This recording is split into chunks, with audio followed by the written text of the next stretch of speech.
Thank you very much. Looking at another warm day here across the Magic Valley, and by the time we're done next week, we'll think that this was absolutely chilly. Got up this morning. I Have you ever done this? I don't want to run the AC all the time. I'm trying to keep my electric bill down. So yesterday it really wasn't that hot, and sometimes there was a nice breeze coming through. So I turned the AC off and I kept the windows open. Slept pretty well during the night, but I got up this morning and it was still much hotter inside than it was outside. So I guess over the next week it's just going to be windows closed and the AC running 24/7 to keep everything cool.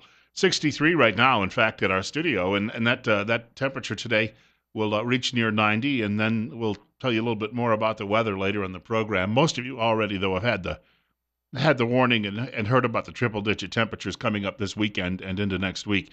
We'll have Steve Millington coming by in a short while on the program. Also, the Supreme Court should have, within the next, couple of hours, I would think that probably within this hour, we may see a decision on another major case. There was a big decision yesterday that involved something called the Raisin Cartel. If we get a chance, I'll tell you what that is a little later in the program. Been reading up about this story over the last several weeks with this case having gone before the court.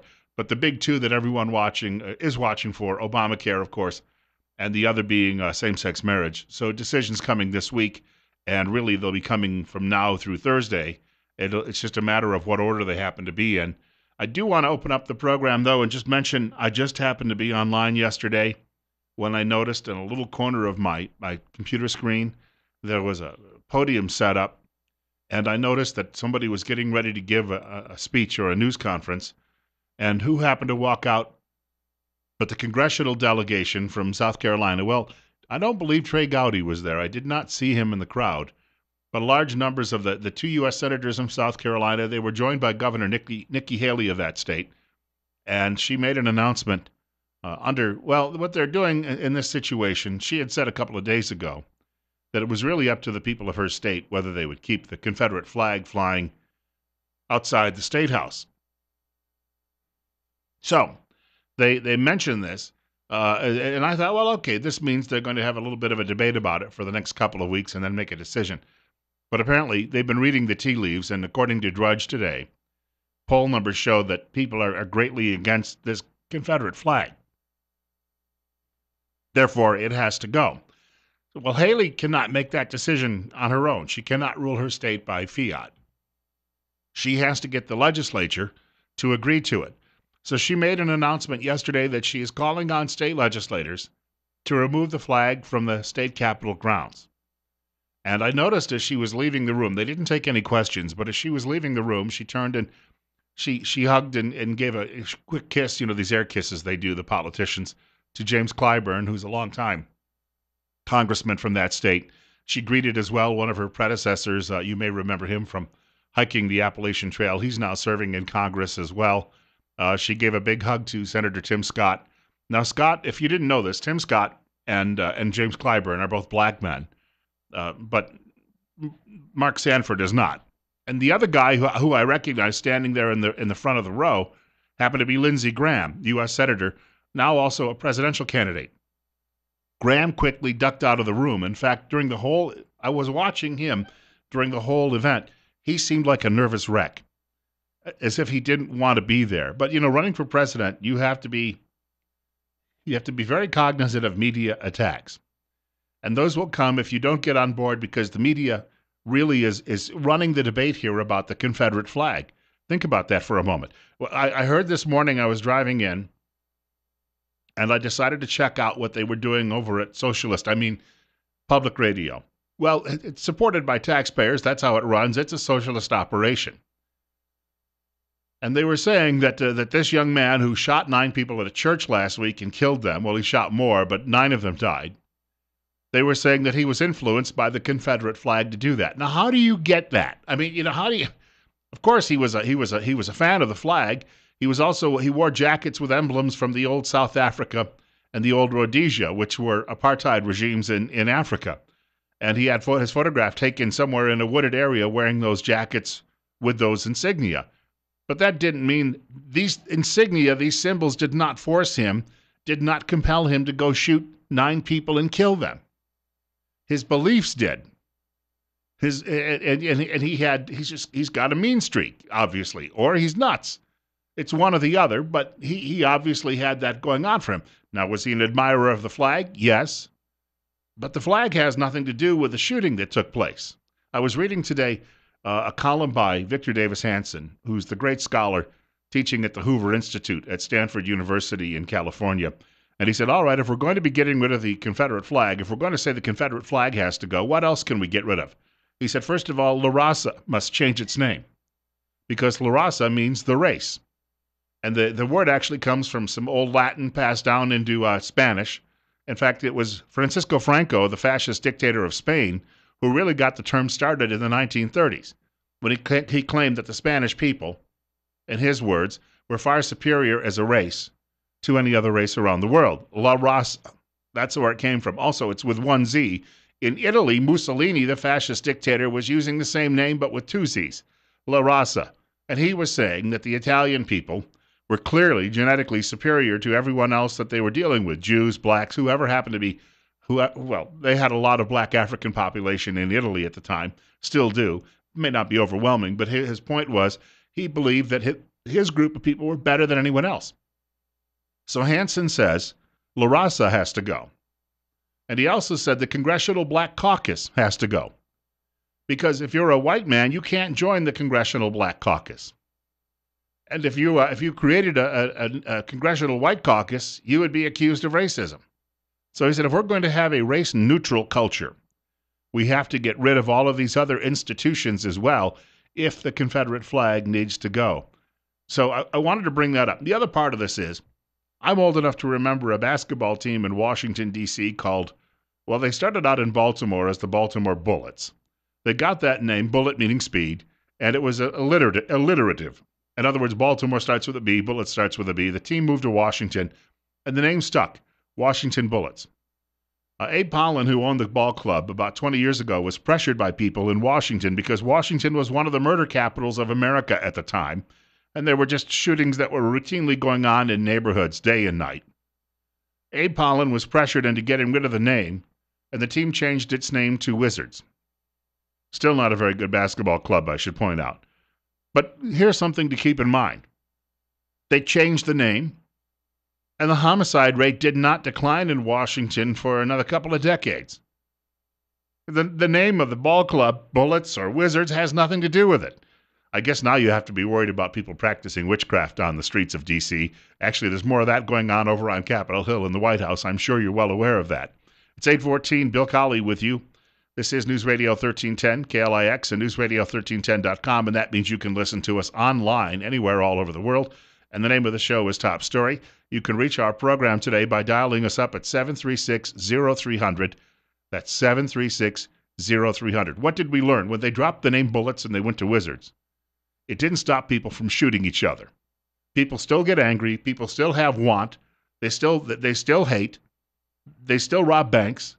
They do all of these things. They still sell drugs on the street. So people get shot.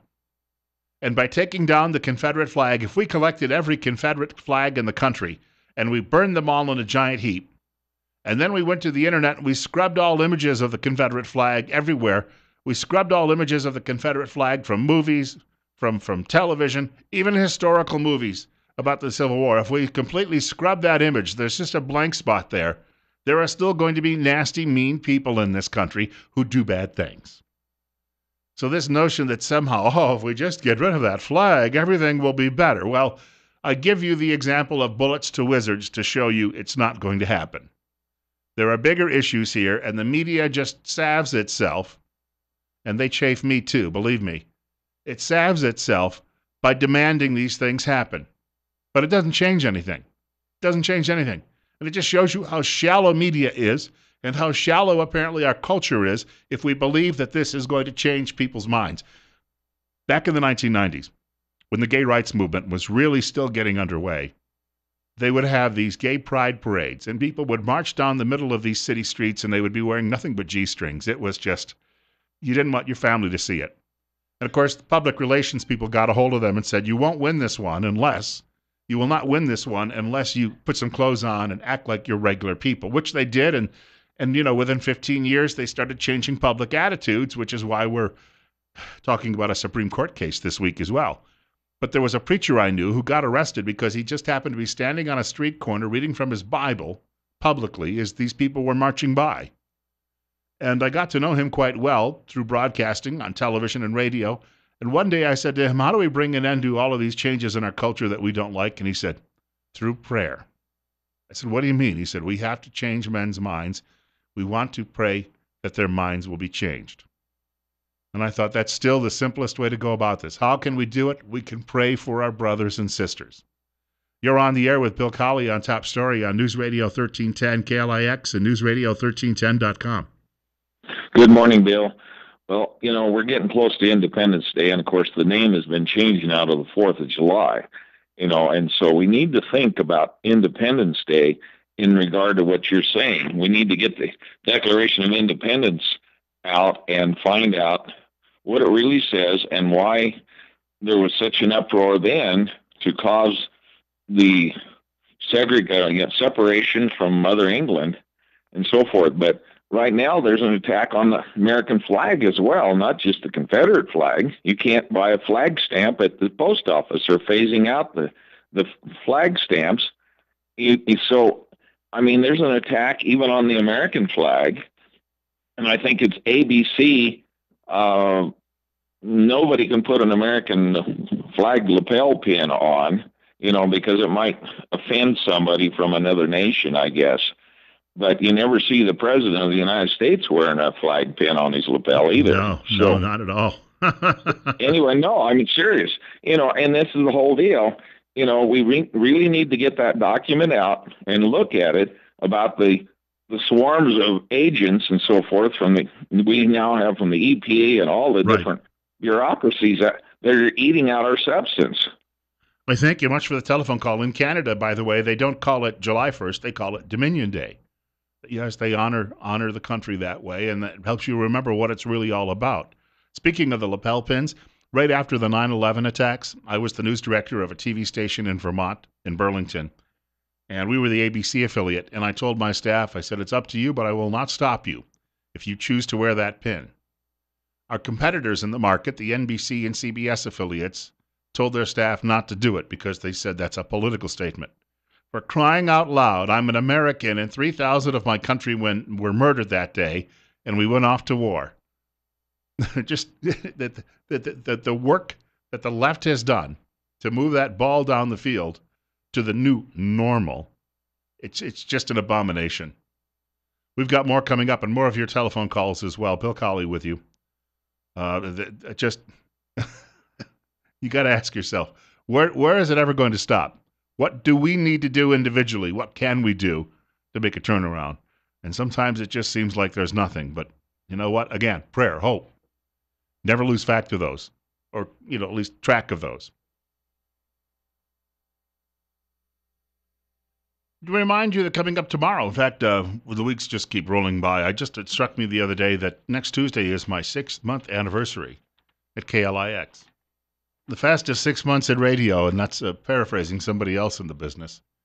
Tomorrow between 8:30 and 9 o'clock, Better Health with Tripp Family Medicine right here on News Radio 1310 KLIX and newsradio1310.com. Physician assistant. We'll have a physician assistant instead of the doctor in the studio with us. But he'll be talking with us about some sleep problems you may have, which could be, how do they say, exacerbated this time of the year with all the heat. If you're sleeping in a hot room, you're going to have more difficulty, I would think, getting to sleep than you would otherwise. But a lot of people have sleep issues, and there's a number of different illnesses and health problems that can arise from all of these. So Russell Singleton is going to join us tomorrow. He's going to be talking about that.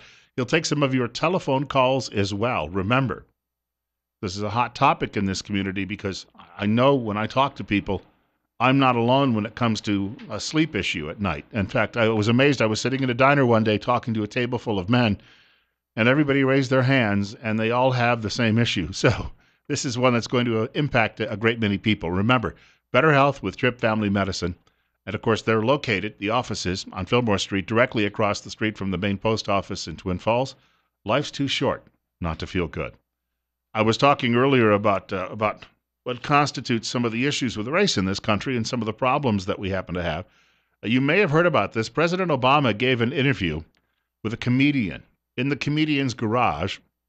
Well, I guess he figures he's not going to get asked any of the tough questions, but the subject turned to racism. And I don't know if you heard any of this, but it's gotten a lot of attention because of something the president said, which I have removed from the comments. It's not just a matter of it not being polite to say public. That's not the measure of whether racism still exists or not. It's not just a matter of overt discrimination. Societies don't overnight completely erase everything that happened 200 to 300 years prior. You heard what I removed there, right? It's not just a matter of it not being polite to say public. He said the N-word. By the way, National Public Radio actually aired it yesterday across its network. Can you imagine if I did that? Why, that right-wing racist conservative, he needs to be fired. He needs to be removed from the air. He needs to be run out of town. He needs to go live in a cave for the rest of his life and beg forgiveness. Oh, the liberals just ran it over at NPR. Oh, they're wonderful people and they're helping heal the country. That's the reaction that they get versus what I would get. Meanwhile, James Clyburn, who I mentioned earlier, Congressman, South Carolina, talking about this very same issue. He was being interviewed by someone on a network TV show and said, oh, it's the president is just, it's not a big deal. I think in that instance, President Obama was being the professor that he used to be before he became a United States Senator. I used to teach history, and I remember using that word in the classroom when I was trying to teach. I can still remember the young lady who got so upset. Yeah, I wonder why. Gee willikers. It can happen, can't it? 827, Bill Colley with you on Top Story on News Radio 1310 KLIX and newsradio1310.com. You're up next, and you're on the air on Top Story. Bill, I think everybody screams equality, and nothing's even from the side that's screaming for equality. There's gay pride marches, there's black pride, there's all kinds of pride. But if white people would try to say they want a white pride march, it'd be considered racist. If a white guy uses the N-word, then it's fighting words. But yet they can say it over and over to each other and everything else and on music, and that's okay. Well, that's where things are wrong. Either it's wrong or it's right. You can't have it both ways. Well, again, it's that old argument about situational ethics. And that's the modern world any longer is, things change day to day, and they'll say, well, it's complicated, so we have to consider it case by case. When I think most of us on the traditional side believe that right and wrong were defined a long time ago and they never change. Well, it's amazing. Even Obama in that clip you just played talked about something that happened 300 years ago. All right. So, and I heard someone not too long ago said, I was a former slave. That person never was a slave. And if they want to consider themselves as slaves, what they need to do is look at their lives and how they've slaved themselves to the government by collecting a check and not doing it themselves. I thank you much for the call. And I just was thinking as he was bringing that up, I had a caller one time say to me, when we were in slavery, that's what he said on the air. So I said to the guy on the air, I said, when were you in slavery? And he said, huh? I said, well, how old are you? He says, I'm 27. I said, then you were never in slavery. Actually, I ended up hitting it off pretty well with him. He became one of my favorite callers after that. It was like a little light bulb went off over his head. One little addendum to this discussion from the AP Wire, U.S. Senator Jim Risch of Idaho is one of the many Republicans who will donate the contribution from the leader of a white supremacist group cited by the shooter in South Carolina. Earl Holt, leader of the Council of Conservative Citizens, made a $500 donation to Risch's campaign 2 years ago.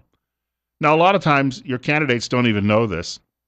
Then, of course, you've got media in Idaho that will try to portray Jim Risch as being knuckle-dragging, Republican, and so they have to bring this up. But again, that money's going to be going off to some charity somewhere. Good for him. 8:30.